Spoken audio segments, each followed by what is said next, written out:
Hello, I'm your host Jim McClean. Welcome back to another episode of the Banterflix movie review show here on NvTv. Let's see what movies we'll be talking about tonight. We'll be chatting about Ridley Scott's The House of Gucci, which was released in cinemas last week. Our pick of the streams is Finch, which is available to watch on Apple TV Plus now. And we'll wrap up with our DVD of the week, Gunpowder Milkshake, which is available on DVD and Blu-ray now. So that's what we've lined up for you this week, and joining me here in the NvTv studio, the first show in December. Christmas is nearly upon us, and I'm sure no person is as excited about Christmas as local cosplayer Joanne Alexander. Well, you know me, I'm not really a Christmas person. I'm more Halloween. Yeah, but we'll convert you yet. And local filmmaker Aidan Largey, who I'm sure is excited about Christmas. I love Christmas, yeah. There we go. So we already have got a bit of a disagreement going on in the studio. It'll be interesting to see how that comes on. And I know we've got movies to talk about. And there's loads of news we could talk about. I know Sony have apparently agreed that Tom Holland is going to be carrying on as Spider-Man beyond the next installment in the series. Aidan, before we started to record, you were very excited about the fact that we have Magic Mike 3. Magic Mike is going to be coming back. As you said, the sequel we didn't know we needed, but now we want it. But one bit of news that caught my attention, and I've written it down here, so this is why I've got my paper in my hand, was last week we saw the comments from MP Nick Fletcher talking about the lack of male role models in TV and cinema. And I'll just read you out what he said. And I know it's a short version of it, but in recent years we have seen Doctor Who, Ghostbusters, Luke Skywalker, The Equalizer, all replaced by women. And men are left with the Krays and Tommy Shelby. Is there any wonder we are seeing so many young men turning to crime? And I don't know about you, but I was rather shocked by this. I think it's one of the most foolish things I've heard in a long time, but I thought we'd start it as a conversation. Aidan, just your thoughts on that statement from... I mean, it's just idiotic, you know? And, I mean, speaking as a guy, we don't lack for positive or negative. You know, I can take as much interest in stuff from Travis Bickle as I can from Luke Skywalker. You know, they've been trying to blame movies and video games for decades now, and it's not really sticking and it won't stick, you know? It's an easy target, but I kind of can't get over that, how silly that is. It bores me, it bothers me, and it saddens me that people, and this is an MP, this is not just someone who's on Twitter that we don't know has probably got 50 different profiles, but this is an elected member of Parliament standing up and saying this. But it should never be an issue. Our role models aren't defined by gender, that's by what they do. And, you know, Joanne, I know this is something we've talked about before, and maybe not on the TV show, on the podcast, but just your thoughts? It is totally unbelievable. As a woman, maybe I didn't have enough role models. That's probably why I took to drug dealing and beating people when I was much younger, because I didn't have sufficient role models, and this has calmed me down now. As a Jodie Whittaker cosplayer, obviously I'm very, very calm now because I have her as my role model. We think this ridiculous conversation only happens in America, but apparently it's now in the UK. This just unbelievable stretch of the imagination to not take personal responsibility, to blame something else. And yes, video games, as you said, have been the bit. I mean, that was always the thing. It's video games, it's making people really violent. And in fact, it's been shown in numerous studies that that's not the case. And I don't know, was that something that growing up, did you ever think about kind of particularly male or female role models? I own a Princess Leia action figure and Han Solo. You know, but you know what I mean? Like she's a great character as he is, and you know the bit where she takes the blaster off and blows open and say, you know, kind of. I thought that was an amazing moment, but I think actually it's kind of lovely that guy said that, because at least you know who he is, and you think how many politicians are probably more insidious and probably know not to say that stuff publicly, and they'll just push their little agendas bit by bit. So it's one of those things I don't understand, to be honest. I just think it's silly. I am just going to say right now, shame on me for not mentioning Carrie Fisher at that point, because my God, Carrie Fisher is just an amazing woman and a role model to anybody. Look, we could talk about this for the entire of the show, but I think people are really here to watch us talk about movies. So with that, let's move on to this week's big release.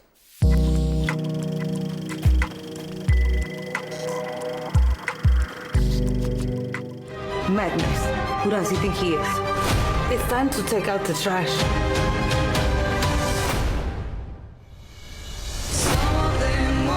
Gucci is a rare animal.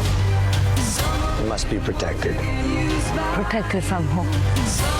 from whoever threatens it. What game are you playing? We're a family. You play that. Gucci is my name too.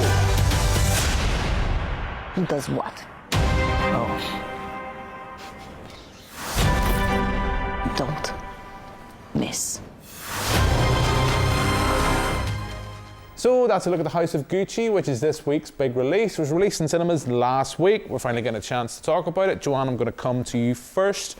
But before we hear your thoughts on the film, Ridley Scott's latest feature, give us a bit of setup. What's it all about? This is the time Kylo Ren and Lady Gaga set up a fashion house, and it all fell to pieces. Okay. Perfectly put in your typical Joanne Alexander way. So what did you think of the film? Oh, it was painful.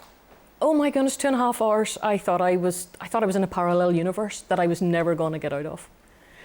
It was a preamble before you got to the main story. It was all this really painful love affair between Adam Driver and Lady Gaga, which I totally didn't believe, because it felt for a start that Adam Driver was just dialing in his performance. I felt it very dry and quite boring. As somebody whose work I would have respected before in the past, but I just feel that he was trying something else that he wasn't really sure about. Lady Gaga was better, but both of them obviously had gone to the Super Mario school of voice acting, because the accents were atrocious. Absolutely awful. I thought you probably could have cut out nearly an hour off it just to get to the story. And I was also very disappointed as well as that fashion was in the background, and I think it should have been more in there. We should have been seeing more of the fashion at the time. So overall, I was quite disappointed. You looked shocked when I said that. Okay, well, I'm surprised you think I look shocked, because I'm not as enthusiastic about this as I thought I was going to be. And I will say this, I think the film, as Joanne's rightfully said, it clocks in nearly 3 hours. It's 2 hours 40 minutes or in and around that. And those 2 hour 40 minutes are never going to match to the trailer that was released. I think the trailer is perfect. It does exactly what it needs to do. It sells the film, and it's not a trailer that I think missells anything or anything like that, which is something an issue I've had with some films before. But I think the trailer is just perfect. It's 2 minutes? It's condensed the whole film down, and you've got a great soundtrack. And I just think it's a long, glorified, cinematic Wikipedia entry. And my biggest criticism, and Aidan, before we started to record, you came in very enthusiastic about this film, so it's going to be interesting to see how we butt heads in this. But I felt, in all honesty, we have some pretty big, larger-than-life performances. We have Lady Gaga, we have Al Pacino, we have Jared Leto, who is giving performance, I think, at some moments of dialogue I think only dogs can hear. But they are going wonderfully over the top. But yeah, I find the film itself really flat, and just never really goes anywhere. It never gets its teeth into what it wants to do. It just almost sits back and documents it and lets these big performances go without much of a payoff. But I don't know. I don't know what I expected.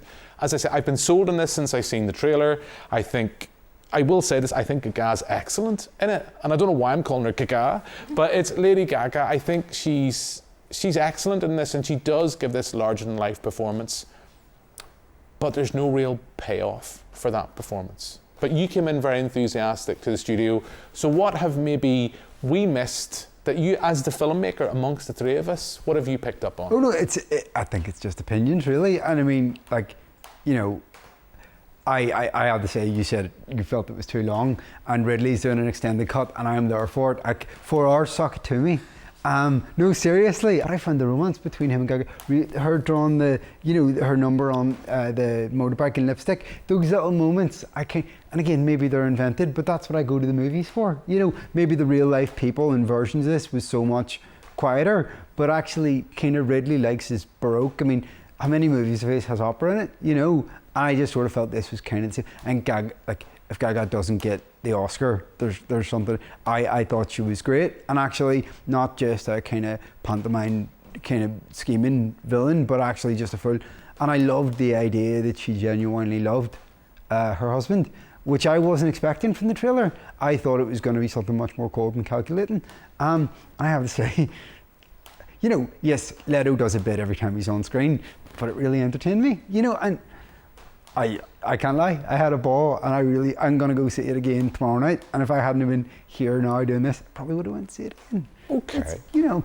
This film, it felt almost at times a little bit tame at times. I really wanted to go kind of Wolf of Wall Street, and I completely appreciate that Ridley Scott is a filmmaker now into his 80s, and he still has a lot of energy, he has a lot of drive, and he shows no sign of slowing down. I think, well, this is his second project that's been released this year in cinemas, and he's already moving on to his next project. But what did you make of this for Ridley as a piece of cinema from a filmmaker like Ridley Scott? You're clearly a fan of what we've seen on screen with performances, but what about as a piece of cinema from this filmmaker? There's a shot, and I remember just in the cinema just kind of sighing, because I think it was just like, oh my God, this is how good the guy is. There's a shot of Adam Driver, and it's a close-up, and his eyes flick from one side of the room to the other. I don't know if you know what moment I'm talking about, but it's almost as if it's one very simple shot, and it's almost like Ridley, you can just see his thought process, which is, I have been betrayed massively here. And it's like 3 seconds, and I just went, oh, Ridley's just so good, you know.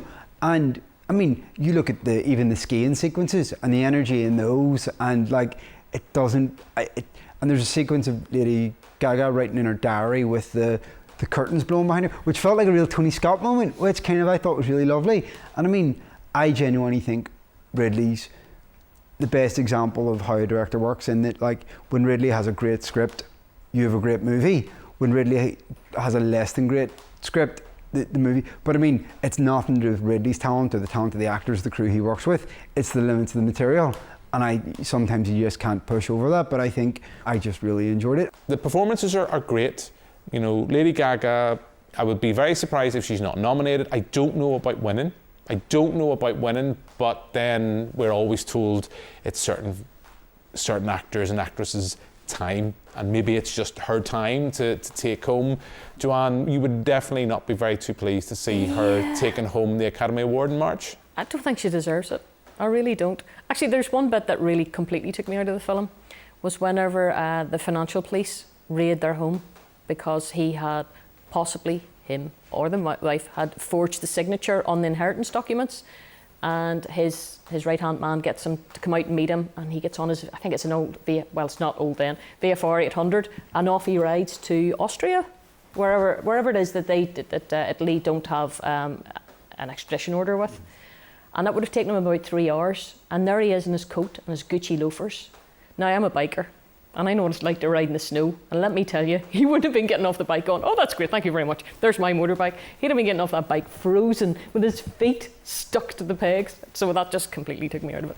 Okay, I feel that's more the small hill that you're prepared... I'm dying on that hill. Yes, the small hill to death. that you're prepared to die on. So look, I think it's a mixed bag here, mixed feelings towards The House of Gucci, but it's out in cinemas now, and I still think, whilst I'm a little disappointed, I still think it's worthwhile giving it a viewing. So I think we'll move now from the big screen to the small screen, and let's check out this week's Pick of the Streams.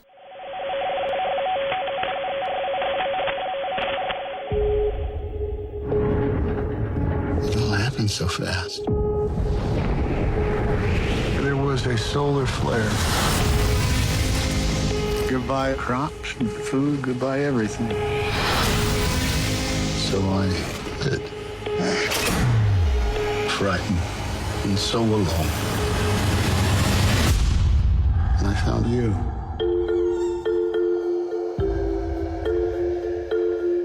What shall we have? Get your elbows off the table. Keep your elbows up. All right, you're next. You see, I'm developing something interesting. Giant leap of faith. Now, if you can speak, tell me something about you. That robots must protect dog. If we don't go before that storm hits. We'll die, all of us. As soon as you can walk, we're leaving. 1, 2, 1, 2, 1. That's falling. 1, 2.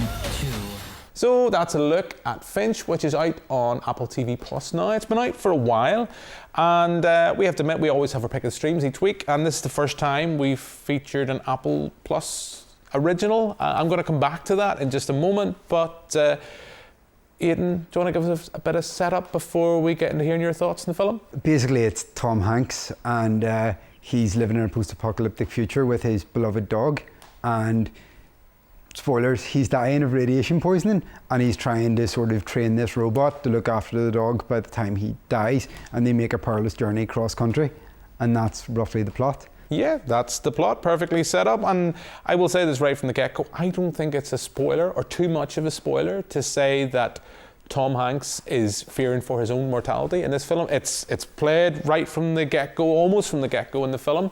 So I don't think that's too much of a spoiler. Aidan, what do you think of the film? It just made me sad that I couldn't see that on the big screen, because I thought just some of the shots that were just absolute. I thought it was really, it's great that we can watch these movies in our home, but there's just something about seeing stuff on a big screen. I'll always kind of be sad if there's certain things I can't catch there, whether it's small dramas or big sci-fi stuff like this. And but there's so much heart in it, and actually a really kind of dark and like I had to look up the rating of it after it finished, because I was like, God, that felt a lot darker than I'm expecting from an Amblin movie.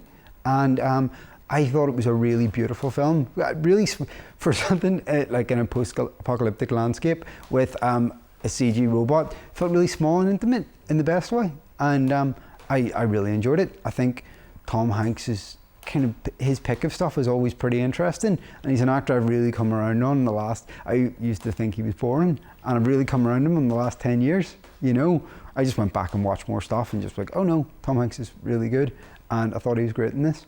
I love Tom Hanks. I love him as a performer, and there's certain sections in this film when it's just a case of just coming back to what you said about Tom Hanks being boring. Luckily you've seen the light, Aidan, otherwise we might have arguments, because there's certain sequences where it's just Tom Hanks, and it's a big kind of reoccurring theme within this feature about he's telling a story. He's telling a story from his past, and it's just him talking, and he's talking to the camera, and I just find it really moving, emotional. It got an emotional response from me, and it never felt forced. I think one of the most reassuring things for me, in a weird way, was that they introduce the fact that Tom Hanks's character isn't well very early on within the narrative, so that it's not a revelation in the last act, or it's not a moment of self-sacrifice or anything like that. It is just somebody who is facing their own mortality, has a dog for company, Goodyear, and wants to have someone take care of this dog after he's gone. And the fact that this is a dog is completely regardless. It's a film that you can look at as a parent, you can look at it in any number of ways. And it's just a very deeply moving film that I just simply adored. I really adored this. And if this is not, I know we're in December, if this is not in my top 10, possibly my top 5, by the end of this year, I will be very surprised. Maybe it's just because it's so fresh for me. For me, it harks back to stuff like Silent Running, Short Circuit. Those are films from my childhood that are all there. And I just adored this, and I would recommend anybody seek this out. And like Aidan said, I think it's a shame that this is not on the big screen. So I'm going to come to you now, Joanne. You didn't like House of Gucci, so where are you going to weigh in with Finch? I wish I had hoovered before I watched this movie, because it got very dusty towards the end and my eyes started to weep, and I think it was just a dust allergy. It could be the fact that I was sitting. AI robots and dogs get me right here. I thought it was just so sad at the end, but hopeful at the same time. I really liked it. I was a wee bit worried about my emotions being milked, as you described, that deliberate setup that you have to feel something, because you knew it was coming down the line. At some point you knew that there was going to be the weepy bit, but it came a wee bit later than I thought it would. The only thing is, I had a slight moral quandary with him producing a bot that is self-aware, because I thought, what happens when the dog dies? It's going to affect Jeff. So I was thinking, about halfway through. Once he said that he could dream, I thought, that's it. He's become self-aware. What happens when Jeff dies? You're going to put this robot through hell now because of your needs. So, yeah. But apart from that, I enjoyed it.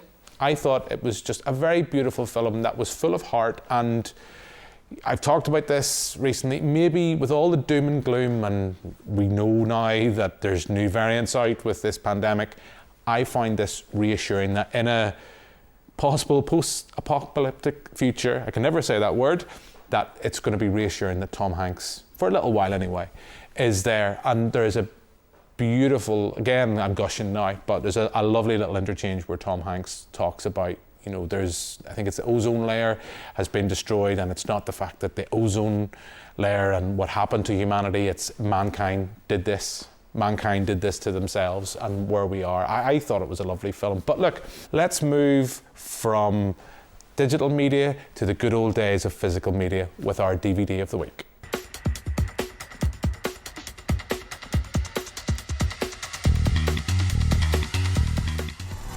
Sam, your talents are needed. Somebody stole from us. Who's crazy enough to steal from the firm? Is it done? There's a change of plan.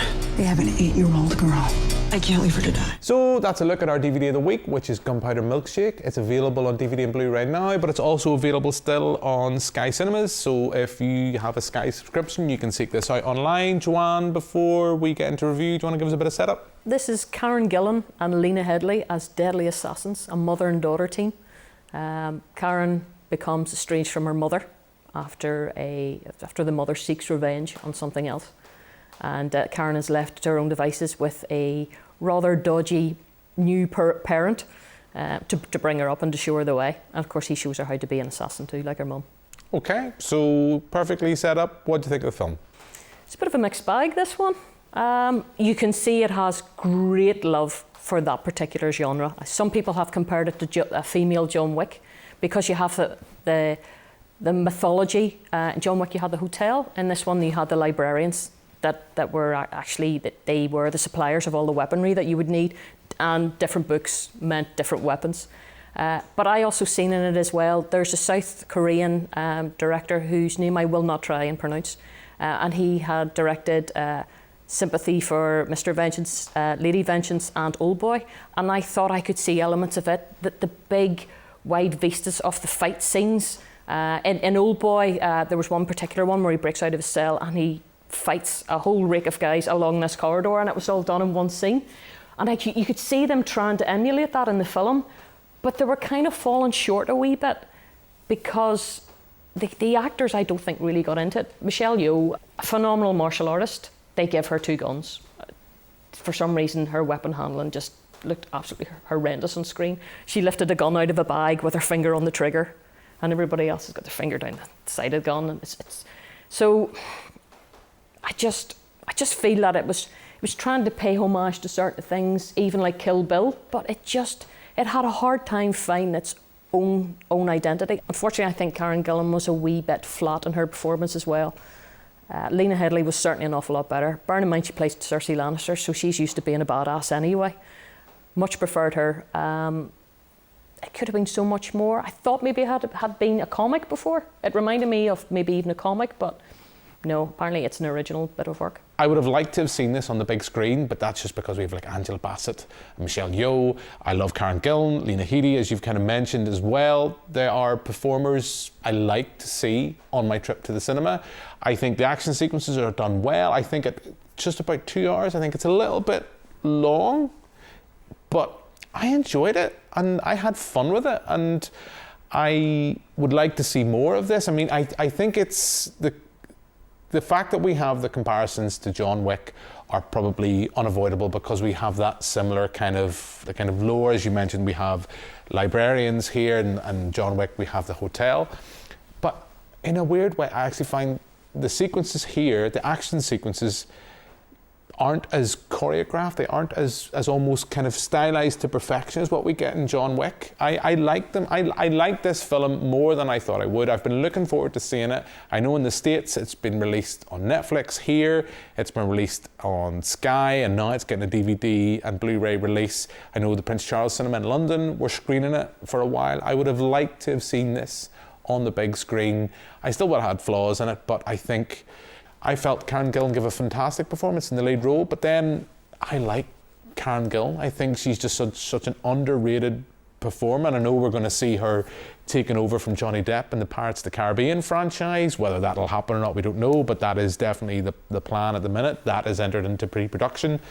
I like her. I've liked her since the days of Doctor Who, and I think she can handle herself on screen really well. I enjoyed it, but that's me.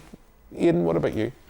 I mean, I think the comparisons to John Wick, I think, hurt it going in but I think that's also a question of quality, because I think not every male assassin movie is as great as John Wick, and just the fact that it's a female assassin movie doesn't mean it would, I still thought there was lots of great stuff in it.